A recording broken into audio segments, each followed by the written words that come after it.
دیکھیے، ہندوستان ایک ایسا ملک ہے جس میں مختلف مذاہب کے لوگ رہتے ہیں۔ یہاں مسلمان بھی ہیں، ہندو بھی ہیں، عیسائی بھی ہیں، سکھ بھی ہیں، جین بھی ہیں، ایون ایتھیسٹ بھی ہیں۔ تو مختلف مذاہب کے ماننے والے لوگ یہاں رہتے ہیں۔ اور پھر یہ کہ موجودہ زمانہ ایک ایسا زمانہ ہے جسے ہم گلوبل ولیج کہتے ہیں۔ گلوبل ولیج یعنی عالمی گاؤں۔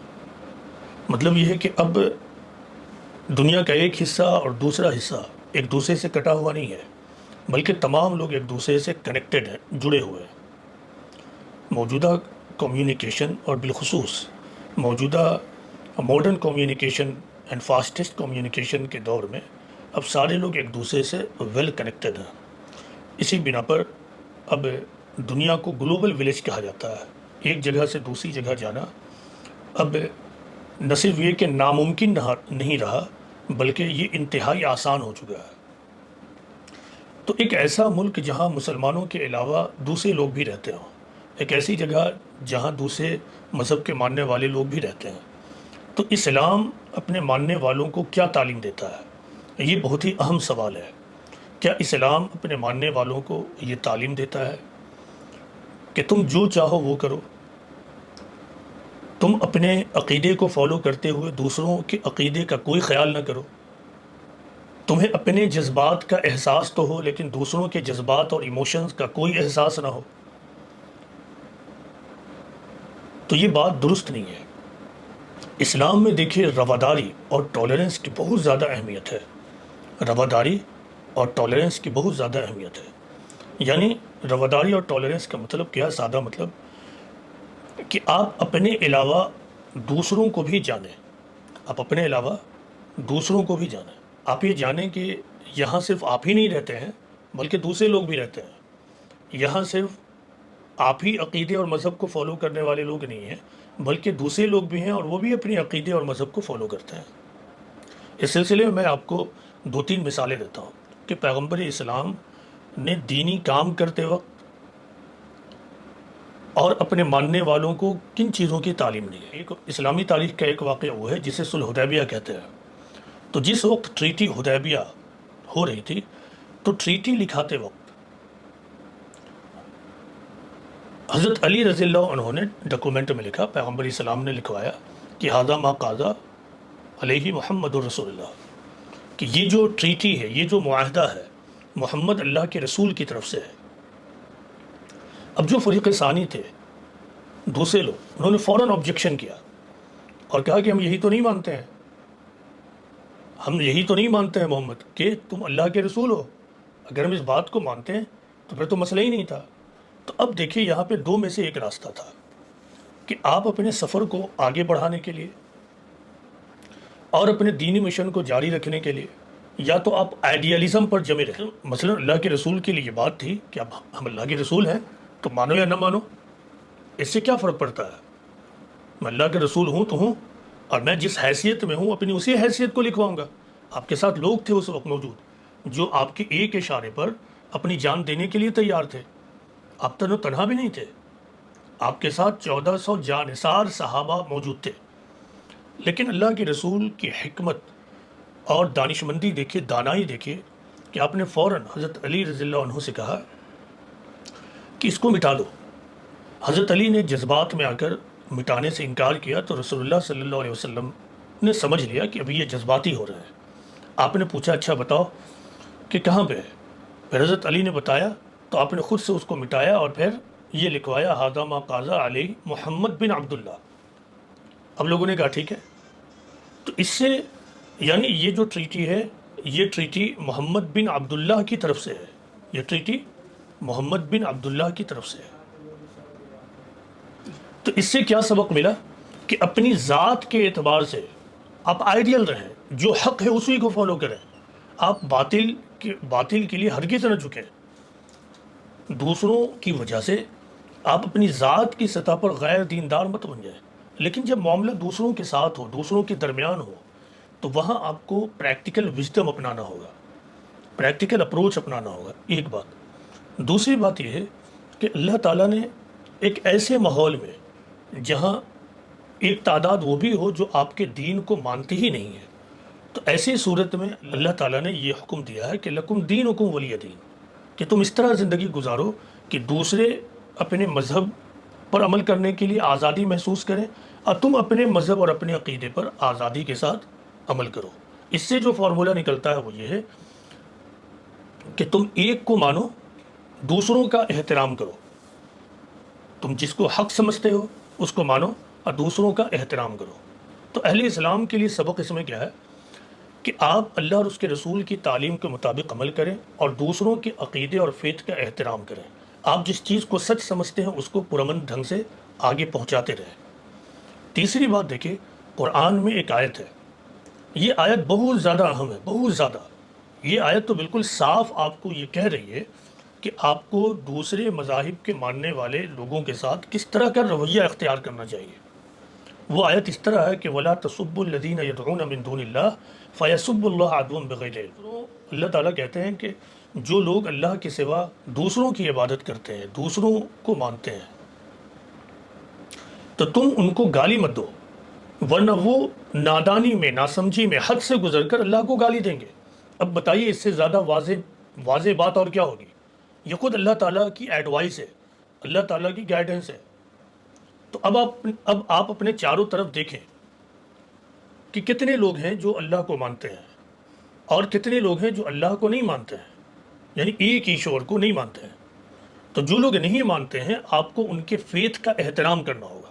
آپ اپنے قول اور اپنے فعل، اپنے ورڈز اینڈ ڈیڈ سے کوئی ایسی بات نہیں کہنی ہوگی، کوئی ایسا کام نہیں کرنا ہوگا جن سے ان کے فیتھ کو اور ان کے جذبات کو نقصان پہنچے۔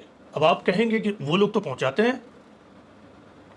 وہ تو ہمارے جذبات کو ٹھیس پہنچاتے ہیں، تو وہ پہنچاتے رہیں، وہ پہنچاتے رہیں، وہ ان کا معاملہ ہے۔ دوسرے اگر آپ کے فیتھ کا احترام نہیں کرتے ہیں، دوسرے اگر آپ کے ریلیجس ایموشن کا رسپیکٹ نہیں کرتے ہیں، تو اس سے یہ جسٹیفیکیشن آپ کو نہیں ملے گا کہ آپ بھی دوسروں کے ریلیجس سینٹیمنٹ کا احترام نہ کریں۔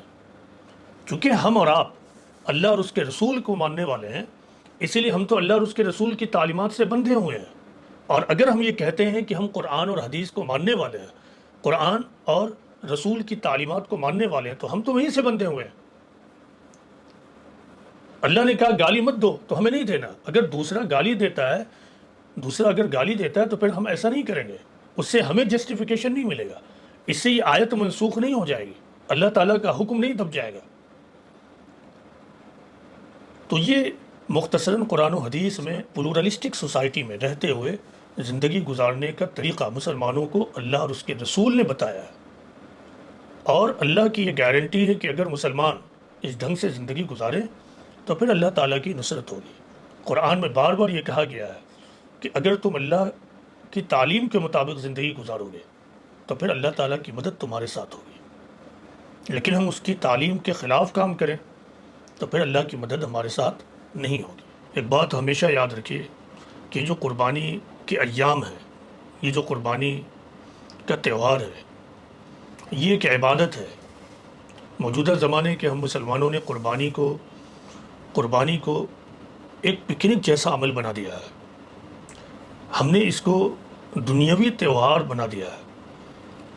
ہم قربانی کرتے وقت قربانی کے ایام میں یہ بھول جاتے ہیں کہ جانور کی قربانی کا مطلب کیا ہے۔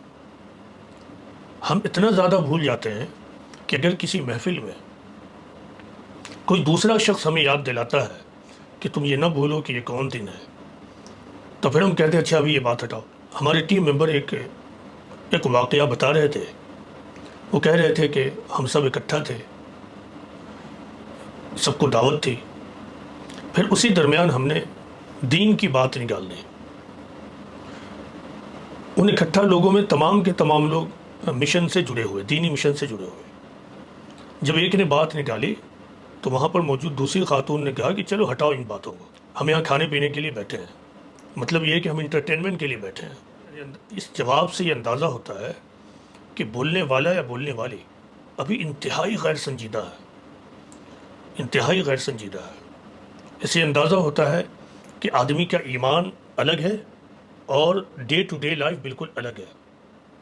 مشن کا معاملہ محض نشستن خوردن برخاستن کا ہے، اب باقی زندگی الگ ہے۔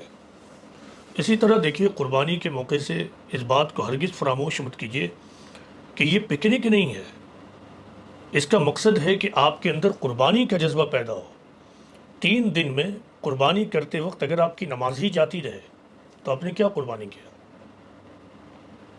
ان 3 دنوں میں جانور کی قربانی کرتے وقت آپ نے ذکر اللہ کی مجلس نہیں بٹھائی تو آپ نے کیا قربانی کیا؟ آپ کی چھوٹی فیملی ہے یا بڑا خاندان ہے، سب نے مل کر قربانیاں کی، لیکن ان 3 دنوں میں آپ کو اتنی بھی فرصت نہیں ملی کہ 10 منٹ بیٹھ کر محاسبہ کریں یا ذکر اللہ کی مجلس ہو، ہم قربانی کی تاریخ کو یاد کریں، قربانی کی باتوں کو غور کریں، ہم ایک دوسرے سے یہ سوال کریں کہ ہم دین کے لیے کیا کر سکتے ہیں اور کیا کر رہے ہیں۔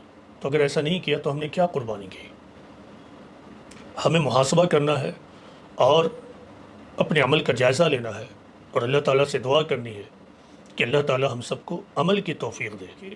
دیکھیے یہ دنیا فتنے کی دنیا ہے، یعنی آزمائش کی دنیا ہے۔